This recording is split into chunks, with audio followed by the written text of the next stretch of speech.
ہمیں ان ٹیکنیکلٹیز میں نہیں پڑنا چاہیے کیونکہ یہ جو کیس ہے اس میں بہت سے سوالات ہیں، جورسڈکشن کے سوالات ہیں، اس کے علاوہ کہ کیا باقی پارٹیز جو ہیں ان کو بھی سملر کارروائی ان کے خلاف بھی ہونی چاہیے تھی، اس طرح کے بھی سوالات ہیں. لیکن آئی تھنک بنیادی بات یہ ہے کہ جو الیکشنز ایکٹ ہے اس میں ایک امبیگوٹی ہے. الیکشنز ایکٹ جو ہے وہ ہر پارٹی پہ یہ لازم کرتا ہے کہ وہ انٹرا پارٹی الیکشنز کروائیں، اس کی کچھ کنڈیشنز دیتا ہے کہ وہ کس طرح کروانے چاہیے. پھر وہ کہتا ہے کہ جب الیکشنز ہو جائیں تو کچھ تفصیلات آپ الیکشن کمیشن کو دیں، اس کی بیسس پہ سرٹیفیکیشن ہوگی اور پھر اس کی بیسس پہ آپ کو الیکشن سمبل الاٹ ہوگا. اب الیکشن کمیشن کے پاس کیا یہ اختیار ہے کہ وہ انٹرا پارٹی الیکشن میں جو ارریگولیرٹیز ہیں اس کو بنیاد بنا کے یہ کہے کہ ہم جو سرٹیفیکیشن ہے وہ نہیں دیں گے اور الیکشن سمبل الاٹ نہیں کریں گے؟ کیا یہ اختیار ان کے پاس ہے یا نہیں ہے؟ میرا خیال ہے اس کے لیے ہمیں انٹرپریٹیشن کی ضرورت ہے، اس ابہام کو کلیئر کرنے کی ضرورت ہے اور یہ سپریم کورٹ کے لیول پہ ہی ہونا چاہیے.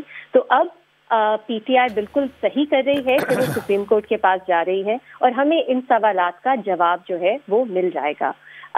اس میں جو ایک بہت بڑا ایشو میری نظر میں ہے جس کی بنیاد پہ مجھے یہ لگتا تھا کہ پشاور ہائی کورٹ کا پہلے انٹرم آرڈر درست تھا، وہ یہ کہ پی ٹی آئی ایک پولیٹیکل پارٹی ہے. Political parties article 17 fundamental rights کا جو ہے وہ اس ایسوسیشن کو پروٹیکٹ کرتا ہے، اور اگر آپ ایک سیاسی جماعت سے کو انتخابی نشان ہی نہیں دیں گے اور وہ بھی اس وقت میں اتنی انسرٹنٹی میں وہ آپریٹ کرے گی جب الیکشن سر پر ہے، تو ان کے لیے بہت بڑا دھچکا ہے، یہ بہت زیادہ ان کے لیے مشکلات پیدا کر سکتا ہے.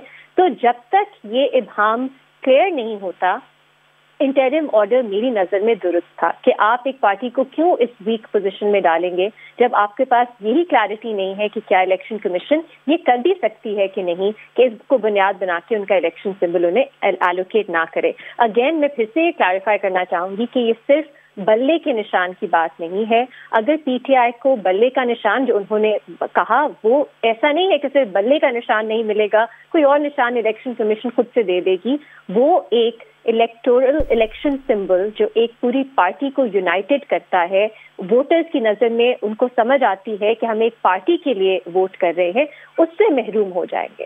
اس کا مطلب یہ بھی ہوگا کہ ریزرو سیٹس کے لیے جو اپلیکیشنز ہیں وہ ان کی افیکٹ ہوں گی. تو یہ ایک بہت بڑی بات ہے، بہت ایک بنیادی چیز ہے سیاسی جماعتوں کے لیے جو الیکشن سمبل ہے، اور وہ نہ ملنا میرا خیال ہے اس لیے انٹرم آرڈر درست تھا کہ جب تک ایمبیگوٹی کلیئر نہیں ہوتی آپ پی ٹی آئی کو ڈس ایڈوانٹیج پہ نہ رکھیں. اور یہ میں آج کا جو فیصلہ ہے اس کی بات نہیں مانتی کہ الیکشن کمیشن جو ہے وہ ڈس ایڈوانٹیج ہو رہی تھی انٹرم آرڈر کی وجہ سے. مجھے تو لگتا ہے اس میں زیادہ بنیادی حقوق جو افیکٹ ہو رہے تھے وہ پی ٹی آئی کے ہو رہے تھے.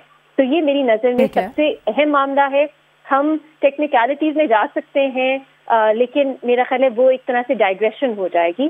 اور آپ نے کیونکہ آپ کا بنیادی سوال ہے کہ پی ٹی آئی کے پاس کیا آپشن ہے، آئی تھنک اس کیس میں سپریم کورٹ کے پاس جانا ان کے پاس واحد لیگل آپشن ہے. اس کے علاوہ پولیٹیکل آپشنز بہت سے شوز میں وہ نہیں. آلسو ریما ہم لیگل آپشنز کی جب بات کر رہے ہیں، sorry to cut you off, لیکن ڈویژنل بینچ نے بھی تو سننا ہے نا، 2 رکنی بینچ نے اب اگلے ہفتے 9 کو، تو اس کا کیا وہ کہاں سٹینڈ کرتا ہے؟ میری نظر میں اس کے بعد ایونچولی سپریم کورٹ کے پاس اگر پی ٹی آئی کے حق میں بھی فیصلہ آتا ہے تو الیکشن کمیشن سپریم کورٹ کے پاس جائے گی. اگر الیکشن کمیشن کے حق میں آتا ہے تو پھر پی ٹی آئی جائے گی. تو ایونچولی اس کا ڈیفینیٹیو آپ کے پاس جو جواب ہے وہ تو سپریم کورٹ سے ہی آنا ہے. تو آپ دیکھ لیں اب آپ کو پہلے بٹ ابھی فوری طور پر کیا جا سکتے ہیں، کیونکہ یہ بات تھوڑی سی تضاد بھی آ رہا تھا. گوہر خان صاحب نے کہا کہ وہ فوراً جانا چاہتے ہیں سپریم کورٹ، اور علی ظفر صاحب نے کہا کہ پہلے ہائی کورٹ جائیں گے، ڈویژنل بینچ کی آپشن ایگزرٹ کریں گے. یوزلی جو انٹرم آرڈرز ہوتے ہیں ان پہ اپیل نہیں ہوتی، لیکن ہم نے پہلے دیکھا کہ پشاور ہائی کورٹ کا جب فیصلہ آیا انٹرم تو الیکشن کمیشن بھی کہہ رہا تھا ہم سپریم کورٹ میں جائیں گے، اور میرا خیال ہے انہوں نے اپیل فائل کر بھی لی تھی. تو اس طرح کے جو معاملات ہیں اس میں آپ کا جو اسٹیبلشڈ رولز ہوتے ہیں پروسیجر کے وہ ہمیشہ فالو نہیں ہوتے. تو مجھے نہیں معلوم ان کے لیے کیا بہتر آپشن ہوگی، لیکن ایونچولی پہلے وہ پشاور ہائی کورٹ کے فیصلے کا انتظار کریں یا ڈائریکٹلی سپریم کورٹ کے پاس جائیں، ایونچولی اس کا حل سپریم کورٹ ہی دے گی. میں اس طرح سے نہیں گائیڈ کر سکتی کہ بہتر ان کے لیے کیا ہوگا، لیکن ایونچولی کیونکہ ایک جینوئن لیگل کانسٹیٹیوشنل ایمبیگوٹی ہے یہاں، تو میرا خیال ہے اس کا جواب سپریم کورٹ سے ہی آنا چاہیے. لیکن الینا یہ صرف پی ٹی آئی کا معاملہ نہیں ہے. میں یہ ریپیٹ کرنا چاہتی ہوں بات کہ ایک آپ کا جو انتخابی نشان ہے وہ ایک پورے الیکشن کے عمل کا اتنا ایک بنیادی حصہ ہے. تو یہ صرف پی ٹی آئی کی بات نہیں ہے. کیا ہم چاہیں گے کہ election commission irregularities intra party elections کو بنیاد بنا کے ایک پارٹی سے الیکشن سمبل ہی سے محروم کر دے انہیں؟ یہ صرف پی ٹی آئی کی بات نہیں ہے، یہ کسی بھی سیاسی جماعت کو آگے افیکٹ کر سکتی ہے. یہ ایک جمہوریت کی بات ہے. تو کیا یہ اختیار الیکشن کمیشن کے پاس ہونا چاہیے یا نہیں ہونا چاہیے؟ میرا خیال ہے یہ ایک سوال ہے جو پی ٹی آئی کو آف کورس اس وقت سب سے زیادہ افیکٹ کر رہا ہے. لیکن اوور آل